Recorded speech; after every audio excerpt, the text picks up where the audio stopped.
আসসালামু আলাইকুম সবাইকে। এসএসসি 26 কি অবস্থা সবার? আশা করি সবার প্রিপারেশন অনেক ভালোভাবে চলছে বিজ্ঞানের। তো আজকের এই ছোট্ট একটা ভিডিওটা কাদের জন্য? যারা হচ্ছে ইতিমধ্যে পড়াটা গুছিয়ে ফেলছো বিজ্ঞানের, তারা তো হচ্ছে খুবই ভালো করছো। আর যারা হচ্ছে এখন একটু দ্বিধাদ্বন্দ্বে আছো যে পড়াটা কিভাবে গুছাবো, তো তাদের জন্য হচ্ছে আজকের এই ভিডিওটা। এই ভিডিওতে আমরা হচ্ছে আমাদের বিজ্ঞানের একদম ফাইনাল কয়েকটা সাজেশন দিব। এই সাজেশনগুলো কি? আমি যখন ফাইনাল শর্ট ক্লাসটায় আমি যখন পড়াইছি তোমাদের একটা চ্যাপ্টার, আমি চ্যাপ্টার পড়ানোর শুরুতেই বলে দিয়েছি যে এই চ্যাপ্টার থেকে সিকিউর এই টাইপগুলো আসবে। যেমন ধরো চ্যাপ্টার 11 যদি তুমি ধরতে চাও, চ্যাপ্টার 11 থেকে সিকিউর দুইটা জিনিসই আছে। একটা হচ্ছে কি, আমাদের বিদ্যুৎ বিল বের করা বা বিদ্যুৎ কত শক্তি ব্যয়িত হয়েছে, মোট শক্তি, ঠিক আছে, মোট ব্যয়িত শক্তি বের করা অথবা বিদ্যুৎ বিল বের করা। জুন মাসে বিদ্যুৎ বিল, মে মাসে বিদ্যুৎ বিল বা জানুয়ারি মাসে বিদ্যুৎ বিল। আর হচ্ছে আরেকটা টপিক কি ছিল? আরেকটা টপিক ছিল তড়িৎ বিশ্লেষণ। এবং তড়িৎ বিশ্লেষণের সাথে সাথে আরেকটা টপিক ছিল, সেটা কি? তড়িৎ প্রলেপন। দুইটা সেম জিনিসই। ওকে, তো এই যে এক টপিক ওয়াইজ যে আমরা দেখলাম যে একটা চ্যাপ্টারে এই তিনটা টপিক পড়লে আমার পুরো সিকিউ এর কভারটা হয়ে যাচ্ছে, মানে পুরো সিকিউ আমার ওই চ্যাপ্টারের কভার হয়ে যাচ্ছে। বাকি থাকলো কি এমসিকিউ, এসকিউ, আর হচ্ছে জ্ঞানমূলক শর্ট কোয়েশ্চেন, কি বলে অনুধাবনমূলক, ঠিক আছে। আচ্ছা, তো এই বাকিগুলো এগুলো আমরা কই থেকে পড়বো? এই যে দাগানো বই দিছি না, ওইখান থেকে কি একটু ভালোভাবে পড়বো। দেখবা ভাইয়া দাগানো বইতে কিছু কিছু মার্কও করে দিছি যে এটা অনুধাবনমূলকে আসতে পারে। ওকে, তো এই অনুসারে আমরা প্রিপারেশনগুলো নিব। আচ্ছা, তো চলো আমরা চ্যাপ্টার 1 থেকে আমরা শুরু করি। আচ্ছা, এটা শুরুর আগে আমাকে একটু বলো, তোমাদের কয়টা চ্যাপ্টারে তুমি ম্যাথ পাইছো? ম্যাথ পাইছো বলতে মানে অঙ্ক করার মতো কয়টা চ্যাপ্টার আছে? আমরা যদি একটু উদাহরণ দিই, আমাদের চ্যাপ্টার 1-এ আছে, ঠিক আছে, চ্যাপ্টার 1, তারপর হচ্ছে চ্যাপ্টার 2, তারপর হচ্ছে চ্যাপ্টার 2তে না, চ্যাপ্টার 10, চ্যাপ্টার 11। এই তিনটা চ্যাপ্টার হচ্ছে ম্যাথ আছে। প্রথম চ্যাপ্টারটায় কোন ম্যাথ আছে? আমাদের হচ্ছে বিএমআই বের করার ম্যাথটা আছে। অধ্যায় 10-এ কোন ম্যাথটা আছে? এই যে F equal to M A সূত্র দিয়ে, ম্যাথ আছে। আরেকটা ম্যাথ কি আছে? A equal to V minus U by T, অথবা ভরবেগের পরিবর্তন দিয়ে একটা সূত্র আছে, ঠিক আছে, যে M V minus U by T equal to কি এম এ, মানে এখান থেকে এম এ কাটা গিয়ে ওই সূত্র দিয়ে। আচ্ছা, তো এই তিনটা সূত্র দিয়ে তোমার এই চ্যাপ্টার থেকে মেইনলি ম্যাথ চলে আসে। তো তোমরা আদি বেগ, শেষ বেগ এগুলো আশা করি বুঝতে পারবা। কোয়েশ্চেন থেকে এগুলো একটু ভালোভাবে বুঝতে পারলে ম্যাথ যদি অ্যান্সার করো একদম ফুল মার্ক পাবা। এবং লাস্টলি আমাদের এই চ্যাপ্টারে একদম মজার একটা ম্যাথ, সেটা হচ্ছে বিদ্যুৎ বিল,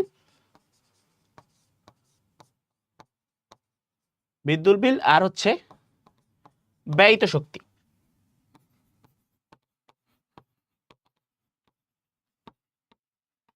আমাদের চ্যাপ্টার 3 থেকে আমাদের কি আছে? বিদ্যুৎ বিল আর ব্যয়িত শক্তি বের করার যে ম্যাথটা, অন্য কালার হবে না কেন, এখানে হচ্ছে বিএমআই, আর এটা হচ্ছে আমাদের এফ ইকুয়াল টু এম এ।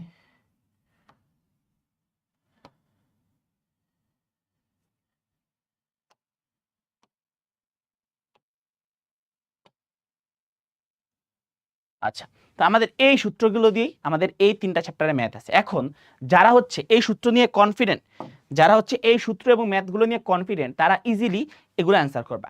প্রশ্নে যদি দেখো, মানে কোনো একটা কোয়েশ্চেনে যদি এরকম ম্যাথ থাকে, অ্যান্সার করে দিবা। অ্যান্সার করলে কি হবে? এই চ্যাপ্টারগুলো থেকে তুমি ফুল মার্ক পাবা। ওই সিকিউরিটা থেকে তুমি 10-এ 9 পাবাই মাস্ট। আর যদি একদম ভালো করে লেখো তাহলে 10-এ 10ও পাইতে পারো। ওকে, তো আমার সাজেশন থাকবে কি, যে যারা হচ্ছে ম্যাথগুলো ভালোভাবে পারো, কনফিডেন্ট আছো ম্যাথগুলো নিয়ে, তারা হচ্ছে যদি সিকিউতে ম্যাথগুলো থাকে অ্যান্সার করে ফেলবা। ওকে, তোমার এখানে 3টা সিকিউ হয়ে যাইতেছে। বুঝা গেছে? আচ্ছা, তো চলো আমরা প্রথম চ্যাপ্টারে যাই। প্রথম চ্যাপ্টারে আমরা কয়েকটা সিকিউ তোমাদের বলে দিছি। এগুলো হচ্ছে গাইড থেকে সিকিউগুলো দেখবে, এই যেগুলো বোর্ডের নাম উল্লেখ করা আছে। এইখানে দেখো, এই বোর্ড থেকে কি ভাইয়া ডিরেক্টলি কোয়েশ্চেন আসবে? কথা উত্তর হচ্ছে না। এই বোর্ডগুলো করলে কি আমার একদম 100% কমন পড়বে? উত্তর হচ্ছে না। এই বোর্ডগুলো তাহলে আমি কেন দিলাম? আমার উদ্দেশ্য কি এগুলো লেখার? এখানে মেইন উদ্দেশ্য হচ্ছে তোমরা যখন এই বোর্ডগুলো গাইডের থেকে পড়বা, দেখো তুমি বই থেকে পড়তেছো ঠিক আছে, কিন্তু তুমি যখন গাইডে থেকে একটা উদ্দীপক সহ একটা কোয়েশ্চেন পড়বা, তখন তোমার কোয়েশ্চেন প্যাটার্নটা মাথার মধ্যে আইসে পড়বে যে আমি কিভাবে এই কোয়েশ্চেনটা সাজিয়ে আমি খাতায় লিখবো। ওকে, তুমি বইয়ের পড়া পড়তেছো, সমস্যা নেই, হ্যাঁ বই পড়া তো মেইন, আমি তো পড়ানোর সময় বলছি, ফাইনাল শর্ট ক্লাসের মধ্যে বলছি, তুমি বইটাকে মেইন ফোকাস দিয়ে তুমি ক্লাসটা করবা। বইয়ের জিনিসগুলো আগে পড়বা, তারপর ক্লাসে এসে যে পার্টটা তোমার বুঝতে দরকার ওই পার্টটা এসে বুঝবা। আচ্ছা, তো এখন দেখো এই যে বোর্ডগুলো, এই যে এখানে বরিশাল বোর্ড 17, ময়মনসিংহ বোর্ড 25, মানে এই একটা কোয়েশ্চেন 2 বোর্ডে আসছে, মানে 2বার আসছে, 2 সালে আসছে আলাদা আলাদা।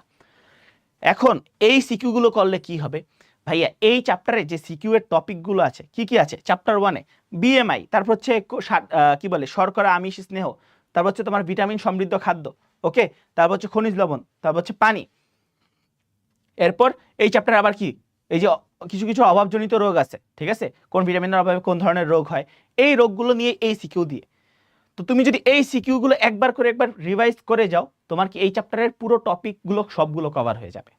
ওকে, এই চ্যাপ্টারের সবগুলো টপিক তোমার কভার হয়ে যাবে। বুঝা গেছে? তো সেম ভাবে হচ্ছে চ্যাপ্টার 2 এর আমি এখানে রেখেছি।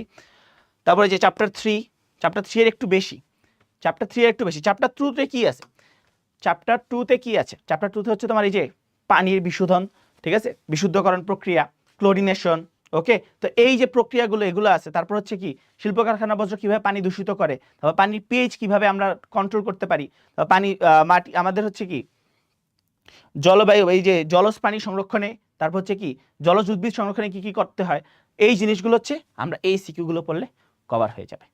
ওকে, এরপর আসি চ্যাপ্টার 3-তে বলছিলাম 4টা পার্ট কি কি, একটা হচ্ছে কার্ডিয়াক চক্র। হ্যাঁ, কার্ডিয়াক চক্র আর হৃৎপিণ্ডের রক্ত সঞ্চালন একই জিনিস, কার্ডিয়াক চক্র আর হৃৎপিণ্ডের রক্ত সঞ্চালন একই জিনিস।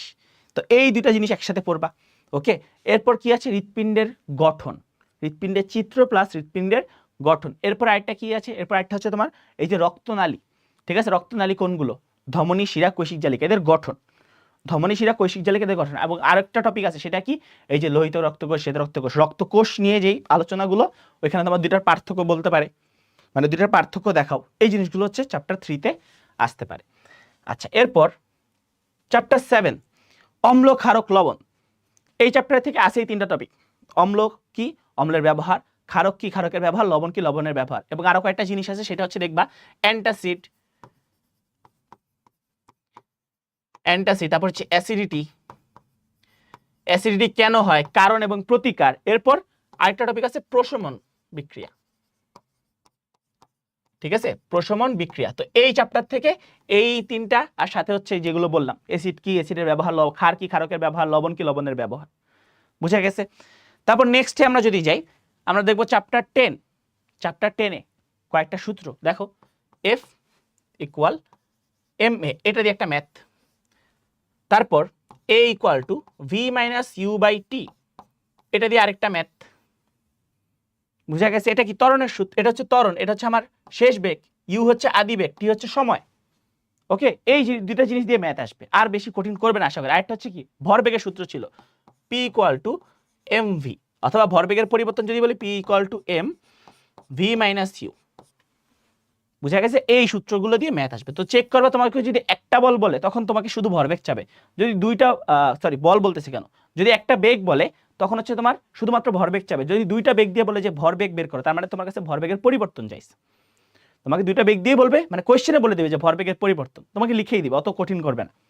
বুঝা গেছে? তো চ্যাপ্টার 10 থেকে এই সিকিউগুলো একটু দেখবা, এবং লাস্টলি চ্যাপ্টার 11 থেকে এই সিকিউগুলো দেখবে। এগুলো দেখে তোমার কি কি কভার হবে, এক হচ্ছে যে আমাদের কি ব্যয়িত শক্তি,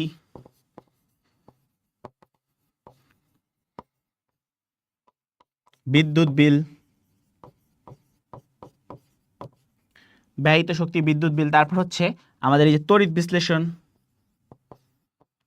বিশ্লেষণ, আমি দেখবা তুমি ফাইনাল শর্ট ক্লাসটায় এই যে তড়িৎ বিশ্লেষণ আছে না, এইটা তুমি ফাইনাল শর্ট ক্লাস থেকে দেখবা, ঠিক আছে। ফাইনাল শর্ট ক্লাসে আমি যেভাবে লিখে দিছি, তুমি ফুললি ওইভাবে লিখতে পারবা, কোনো সমস্যা নেই। চিত্রটা আঁকবা, আগে চিত্র আঁকার পর চিহ্নিত করবা যে এটা অ্যানোড, এটা ক্যাথোড, এটা এই তড়িৎদ্বার, ওইটা ওই তড়িৎদ্বার, দুইটাই তো কপার তড়িৎদ্বার, তারপর হচ্ছে কপার সালফেটের দ্রবণ। তো এই জিনিসগুলো লিখে তুমি তারপরে আমি যেভাবে ব্যাখ্যা করে দিছি, দুইটা বিক্রিয়া লিখেছি, অ্যানোডে জারণ বিক্রিয়া, ক্যাথোডে বিজারণ বিক্রিয়া, এভাবে লিখে এরপরে তুমি ওইটা অ্যান্সার করবা। বুঝা গেছে? আচ্ছা, তো এখানে আরেকটা টপিক কি ছিল মনে আছে, এই যে তড়িৎ প্রলেপন, তড়িৎ বিশ্লেষণের সাথেই তড়িৎ প্রলেপন।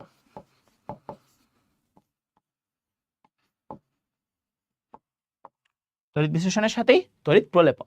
বুঝা গেছে? তো এইটুক আশা করি সবাই একটু ভালোভাবে প্রিপারেশন নিবা। এইগুলো আমাদের আজকে সাজেশনের ভিডিও। তো সবাই একটু ভালোভাবে প্রিপারেশন নিবা, এই সিকিউগুলো একবার করে প্র্যাকটিস করবা, এই সিকিউগুলো একবার করে প্র্যাকটিস করবা, নিজেরা প্র্যাকটিস করলে খুবই ভালো হবে। তুমি যখন নিজেরা প্র্যাকটিস করবা পরীক্ষা হলে দেখবা তুমি যেটা প্র্যাকটিস করতেছো ওইটা তোমার মাথায় আসবে। ওকে, ওইভাবে হচ্ছে তুমি মনে করে করে জিনিসগুলো লিখতে পারবা। ওকে, তো সবাই ভালো থাকো, একটু ভালোভাবে পড়ালেখা করো, আর অল্প কিছু সময় আছে। কোনো সমস্যা যদি হয় ভাইয়াকে জানিও, আমি ফেসবুক গ্রুপে তো আমি পোস্ট দিতেই থাকবো ক্রমাগত, যে তোমাদের কোন জায়গায় সমস্যা হচ্ছে বা কোন অধ্যায়ে সমস্যা হচ্ছে আমাকে জানাও, আমি তোমাদের সেটা সলভ করে দিই। ওকে, সবাই ভালো থাকো, দেখা হবে আরেকটা হয়তো ভিডিওতে, একদম শেষ মুহূর্তে আমরা একটা ভিডিও গাইডলাইন ভিডিও দিব। তো এখানে সব একদম বলে দেবো যে পরীক্ষার খাতায় কী কী করতে হবে। ওকে, তো সবাই ভালো থাকো, আসসালামু আলাইকুম।